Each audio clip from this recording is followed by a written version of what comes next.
Hey, I'm Allison from Learning at the Primary Pond. I'm a literacy specialist, and in this video, I'm actually going to walk you through a complete lesson of how you might teach students to add in transition words to their writing. Before we dive in, if you haven't subscribed to my channel yet, make sure to do that. And then also hit the little bell so that you don't miss any of the brand new teaching videos that I post to the channel. The lesson that we're going to go through is a lesson from my second grade opinion writing for small groups. So it's kind of targeted to be like, if students are struggling with it, then you can do this particular sequence of activities.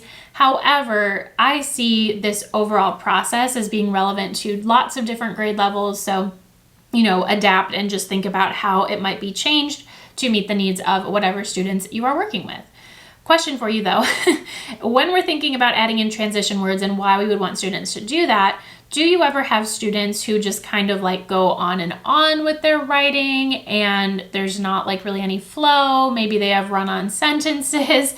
Maybe there's punctuation. It's just kind of like almost like they downloaded all of their thoughts immediately to the paper and there's no, breaking it up or transition words in between. If you can relate, you've ever had writers like this, just type yes in the comments so that I know I'm not alone. I have definitely have had many students who write like that.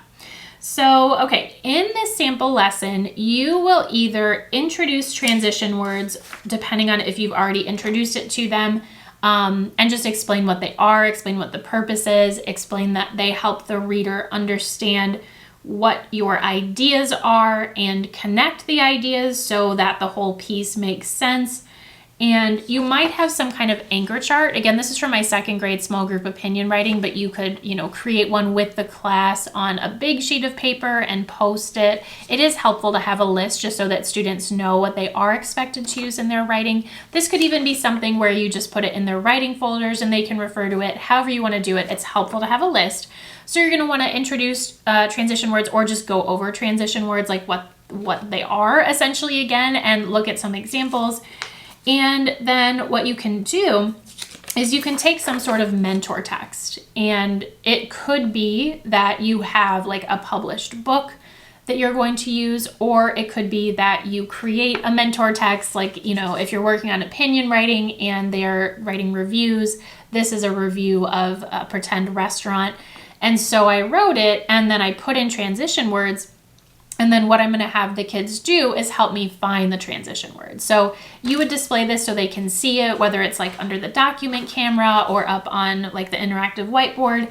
And you have them help you highlight. So you read the text to them and you have them help you highlight the transition words and phrases. So they've already been introduced to transition words and then they highlight them.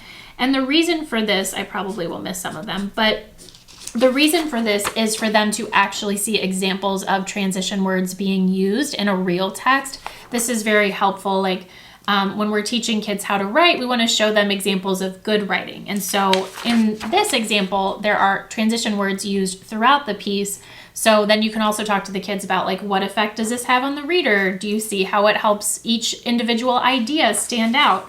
So you can highlight with them or just like make a list if you're using a published text or book that you don't want to write in. And, as you're doing it, you can just say, okay, I'm going to read this out loud. Every time you hear a transition word or phrase, I just want you to raise your hand, and then you highlight it based upon when they raise their hand and, your input if they miss any. So next up, what you want them to do is apply this skill to their own writing. So if you're teaching this in a whole group setting, what you might do is have students go back to their seats and take out a piece that maybe they've been working on.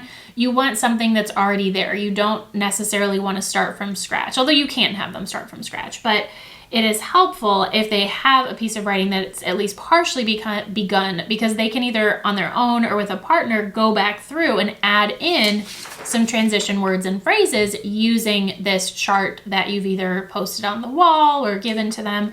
And it is helpful to have a student partner or a partner for each student so that they can support each other in adding in their transition words. And if they've already like written something and there's no room, You could use small mailing labels so that the kids just stick it on there and write on the transition word. That can just have like an added fun factor as well. Or you could do like those small sticky notes or even regular size sticky notes like cut in half so that they can actually stick it onto their paper without having to madly erase. So that is a great way for them to take this lesson and immediately apply it. And then of course, going forward with any new pieces that they write, they are expected to continue using transition words as well. All right, so if you would like more information on how to teach writing effectively, look for the link below and you can get access to my totally free writing webinar. An hour long, you get a certificate and some free resources, so definitely check that out. Thanks so much for watching. I hope this was helpful. Don't forget to hit the like button, subscribe, and I will see you in the next video.